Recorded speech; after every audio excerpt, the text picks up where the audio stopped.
ಕರುನಾಡ ಸೀಮೆಯಲ್ಲಿ ತುಮಕೂರು ಜಿಲ್ಲೆಯಲ್ಲಿ ಇದೆ ಒಂದು ಲಾಳಾಪುರ ಎಂಬ ಗ್ರಾಮ ಕುಣಿಗಲ್ ತಾಲೂಕಿನಲ್ಲಿ. ಕರುನಾಡ ಸೀಮೆಯಲ್ಲಿ ತುಮಕೂರು ಜಿಲ್ಲೆಯಲ್ಲಿ ಇದೆ ಒಂದು ಲಾಳಾಪುರ ಎಂಬ ಗ್ರಾಮ ಕುಣಿಗಲ್ ತಾಲೂಕಿನಲ್ಲಿ. ಆ ಲಾಳಾಪುರದ ನಂಜಮ್ಮ ದೊಡ್ಡಯ್ಯ ಎಂಬ ಪುಣ್ಯಾತ್ಮರ ಹೊಟ್ಟೆಯಲ್ಲಿ ಹುಟ್ಟಿದಳು ಮೋಟಮ್ಮ ಎಂಬ ಚೆಲುವೆಯು. ಅವಳನ್ನು ನಿಂಗಯ್ಯನ ಮಗ ಚೆನ್ನಯ್ಯ ಎಂಬ ವರನಿಗೆ ಮದುವೆ ಮಾಡಿಕೊಟ್ಟು ಅವರಿಗಾದರೂ ಮಕ್ಕಳು ಮೂರು. ಸುಖದಲ್ಲಿ ಅವರು ಬಾಳುತ್ತಿರಲು ಇವರ ಸುಖವನ್ನು ಸಹಿಸದೆ ಕಾಡಿತು ದುಷ್ಟ ವಿಧಿಯ ಕಾಟವು. ಹಣೆಯ ಬರದ ಮಾಟವು ಹೆಚ್ಚಿತವಳಿಗೆ ಕಷ್ಟವು. ದುಷ್ಟ ವಿಧಿಯ ಶೋಷಣೆ ಸಹಿಸಲಾರ್ದೆ ಯಾವ ಯೋಚನೆ ಮಾಡಲಾರ್ದೆ ತನ್ನ ಕಂದನ ಉಳಿವಿಗಾಗಿ ಮನೆಯ ಮಠವ ಬಿಟ್ಟು ಬಂದು ಸೇರಿಕೊಂಡಳು ಕುಣಿಗಲ್ಲಿಗೆ. ತನ್ನ ಕಂದನ ಉಳಿವಿಗಾಗಿ ಮನೆಯ ಮಠವ ಬಿಟ್ಟು ಬಂದು ಸೇರಿಕೊಂಡಳು ಮೋಟಮ್ಮ ಕುಣಿಗಲ್ಲಿಗೆ.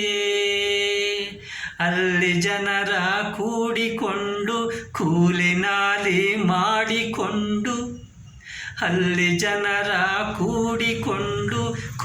ನಾಲಿ ಮಾಡಿಕೊಂಡು ತನ್ನ ಕಂದನ ನಲಿವಿನಲ್ಲಿ ತನ್ನ ನೋವನ್ನು ಮರೆತಳು.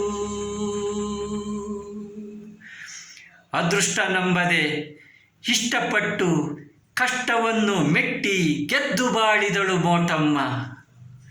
ತನ್ನ ಮೃದುವಿನ ಮಾತಿನಿಂದ ತನ್ನ ಸೇವಾ ಗುಣಗಳಿಂದ ಕಷ್ಟದಲ್ಲೂ ಉಪಕಾರಿಯಾಗಿ ಇಷ್ಟವಾದಳು ಎಲ್ಲರಿಗೂ. ಇವಳ ಒಳ್ಳೆತನಕ್ಕೆ ಸೋತು ವಿಧಿಯ ಮನಸ್ಸು ಕರಗಿತು. ಇವಳ ಒಳ್ಳೆತನಕ್ಕೆ ಸೋತು ವಿಧಿಯ ಮನಸ್ಸು ಕರಗಿತು. ಸುಖದ ಗಾಳಿಯ ಬೀಸಿತು, ಅಳುವ ಮೋಟಮ್ಮನ ನಗಿಸಿತು. ಇವಳ ಒಳ್ಳೆತನಕ್ಕೆ ಸೋತು ವಿಧಿಯ ಮನಸ್ಸು ಕರಗಿತು. ಸುಖದ ಗಾಳಿಯ ಬೀಸಿತು, ಅಳುವ ಮೋಟಮ್ಮನ ನಗಿಸಿತು. ಬಲವಿಲ್ಲದೆ ಬೆಂಬಲವಿಲ್ಲದೆ ಛಲದಿಂದ ಬದುಕಿ ಬಾಳಿದ ಮೋಟಮ್ಮನೆಂಬ ಪುಣ್ಯಕೋಟಿಯ ಕಥೆಯಿದು. ನಾಡಿನ ನಾರಿಮಣಿಯರೇ, ಕಷ್ಟವೆಂಬ ನಿಷ್ಠಕ್ಕೆ ಎದರಿ ಬಲಿಯಾಗದೆ, ಚುಚ್ಚು ಮಾತಿನ ಕೊಚ್ಚೆ ನೀರಲಿ ಕೊಚ್ಚಿ ಹೋಗದೆ, ದಿಟ್ಟತನದಲ್ಲಿ ಮೋಟಮ್ಮನಂತೆ ಬದುಕಿ ಬಾಳಿರಿ ದುಷ್ಟ ವಿಧಿಯ ಸೋಲಿಸಿ.